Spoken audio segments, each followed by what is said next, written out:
Kapolda Lampung Irjen Polisi Helmi Santika mengecek kondisi di Pelabuhan Bakauheni Lampung Selatan Sabtu 5 April 2025. Kapolda Lampung Irjen Polisi Helmi Santika mengatakan pihaknya sudah memprediksi puncak arus balik. Pantauan hari ini memang sesuai dengan prediksi kita. Di hari Sabtu 5 April 2025 malam Minggu terjadi puncak arus balik atau Minggu 6 April 2025 jika dibandingkan dengan kemarin. Jumlah kendaraan yang masuk dan menyeberang ke Merak hari ini jauh lebih banyak, namun kita sudah menyiapkan langkah antisipasi. Pihaknya memiliki strategi mengantisipasi kemacetan di Pelabuhan Bakauheni.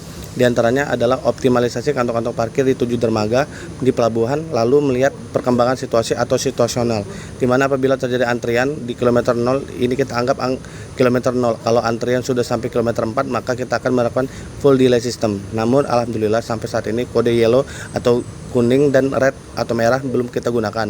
Kita masih pada kode green atau hijau. Tadi antrean beneran sudah sampai kilometer 1300. Kemudian karena situasional kita bersama jajaran mengusahakan green, hijau, ini jangan sampai berubah jadi yellow atau kuning. Pihaknya memberlakukan perlambatan, maka kita lakukan perlambatan di rest area mulai dari kilometer 87 sampai kilometer 20B. Kita lakukan perlambatan 15 sampai 20 menit. Itu sangat efektif karena memberi ruang mereka yang sudah ada di pintu gate Pelabuhan Bakauheni bisa segera masuk. Yang sudah ada di dalam, yang sudah mengantri untuk segera masuk ke dalam kapal, sehingga kita bisa mendorong kendaraan lainnya untuk masuk ke dalam. Dan saya mengucapkan terima kasih kepada masyarakat dan pengguna jalan lainnya. Dirinya memohon kepada pemudik untuk bersabar. Dalam keadaan peak season ini, mudik semua inginnya segera berangkat, walaupun ada keterbatasan harus tetap kita atur. Jadi saya ucapkan terima kasih. Yang tadinya 1.300 sekarang telah berkurang 200 meter dari Pelabuhan Bakauheni. Semoga ini berjalan dengan tertib dan lancar. Dengan kerjasama pengguna jalan dan penumpang bisa kita layani dengan baik. Ia berharap cuaca mendukung. Semoga cuaca bersabar dengan kita sehingga tidak ada gangguan atau mungkin hambatan dalam penyeberangan. Tiba bongkar kemudian berangkat. Semoga ini bisa terwujud. Mari kita sama-sama berdoa semoga bisa. Ya, kalau prediksi kemarin Sabtu 5 April 2025 dan Minggu 6 April 2020 ini, mudah-mudahan kalau kemarin lebih dari itu, hari ini dan seterusnya semoga bisa melandai. Ia berharap pemudik mengikuti arahan petugas. Saya berharap penumpang yang ada di kantong-kantong dermaga semoga kayak di bandara, seperti sudah boarding, sudah siap, tinggal tunggu dipanggil. Seperti di pesawat, mereka tinggal menunggu. Sudah ada jumlah sesuai dengan kapasitas kapal yang akan berangkat. Strategi yang tadi kita terapkan ketika sudah sampai di kilometer 1300 karena sudah malam, sesuai dengan kesepakatan Polda Lampung dan Polda Banten, kita akan memanfaatkan Pelabuhan Wikabatuan dan Ciwandan. Pihaknya akan mengaktifkan Pelabuhan Wikabatuan dan Ciwandan jika terjadi kemacetan. Memang kita laksanakan malam hari karena Pelabuhan Wikabatuan dan Ciwandan jalur wisata. Kalau pagi atau siang akan bersamaan dengan warga yang akan berwisata. Jadi kita berkoordinasi dengan Polda Banten supaya bisa dilakukan pada malam hari. Jadi yang tadinya macet 1.300 longsor berkurang. Ya, pantauan pada malam hari ini memang sesuai dengan prediksi kita bahwa di hari Sabtu malam Minggu ini kita prediksi puncak arus balik ya, Sabtu dan Minggu besok.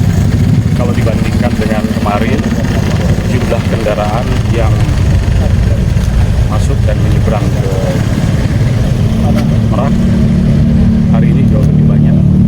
Namun kita sudah menyiapkan berbagai antisipasi, diantaranya adalah optimalisasi dari kantong-kantong parkir di 7 dermaga yang ada di dalam pelabuhan, kemudian melihat perkembangan situasi atau situasional, di mana apabila antrian seperti kita lihat ini ada di kilometer 0 ya, gap tol Bakauheni ini kita anggap kilometer 0. Kalau antrian sudah sampai ke kilometer 4, maka kita akan menerapkan full delay system.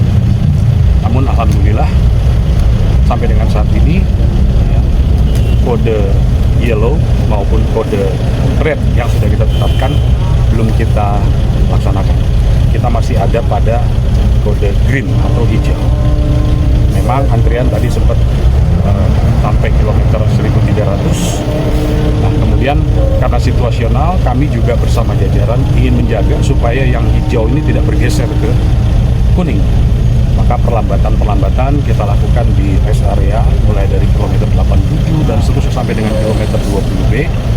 Kita lakukan perlambatan antara 15 sampai dengan 20 menit. Nah, itu sangat efektif. Kenapa? Karena memberi ruang bagi mereka yang sudah ada ada di depan pintu gate Pelabuhan Bakauheni bisa terserap masuk, kemudian yang sudah ada di dalam yang mengantri untuk naik ke kapal bisa segera naik, sehingga kita bisa dorong lagi untuk rombongan kendaraan yang berikutnya. Pada kesempatan ini saya juga mengucapkan terima kasih kepada seluruh masyarakat, pengguna jalan maupun penumpang yang bersabar. Ya, bersabar, ini adalah peak season, orang kembali mudik, semuanya tentu inginnya segera terangkat. Tapi karena keterbatasan harus kita atur. Jadi saya ucapkan terima kasih. Untuk saat ini yang tadinya di kilometer 1300, sekarang antrian sudah berkurang 200 meter menjelang pintu masuk Pelabuhan Bakauheni. Semoga ini bisa berjalan aman, tertib, dan lancar dengan kerjasama semua pihak, termasuk juga para pengguna jalan dan penumpang. Jadi kita bisa layani dengan baik, dan juga kita berdoa semoga cuaca mendukung, ya, cuaca bersahabat dengan kita sehingga tidak ada gangguan atau mungkin hambatan dalam penyeberangan, baik itu berangkat, muat maupun bongkar. Semoga ini bisa terwujud. Kita mohon kepada Tuhan Yang Maha Esa. Jadi kalau di sisa arus balik ini kira-kira bakal ada lonjakan lagi nggak? Kira-kira? Ya, kalau prediksinya adalah hari ini dan besok prediksi. Ya, mudah-mudahan kalau sekarang sudah bisa lebih dari prediksi itu, mungkin besok dan seterusnya akan melandai. Nah, kemudian juga saya perlu sampaikan di sini, para penumpang yang ada di kantong parkir, baik itu dermaga 1, 2, sampai dengan 7, itu seperti di bandara kalau kita sudah boarding, tinggal nunggu dipanggil naik pesawat. Jadi mereka tinggal menunggu. Sudah ada jumlah-jumlah tertentu sesuai dengan kapasitas dari kapal yang akan mengangkut mereka. Kemudian juga strategi yang tadi kita terapkan pada saat antrian sudah sampai kilometer 1300 dari gate tol ini, karena sudah malam, kesepakatan antara Polda Banten dan Polda Lampung, kita memanfaatkan Pelabuhan Wika Beton dan Ciwandan. Memang kita lakukan di malam hari karena kita ketahui bersama di Ciwandan di Merak sana itu jalur wisata. Kalau siang, kalau pagi itu akan bersamaan dengan masyarakat yang melakukan wisata di lokasi, sehingga untuk mengurai kepadatan kita koordinasi dengan Polda Banten untuk bisa kita dorong malam hari. Alhamdulillah begitu bisa kita waktunya sudah pas, kita geser ke Wika, itu semakin mengurai lagi kepadatan antrian yang tadinya 1.300 turun, nah sekarang tinggal 200. Cukup. Terima kasih Pak Kapolda.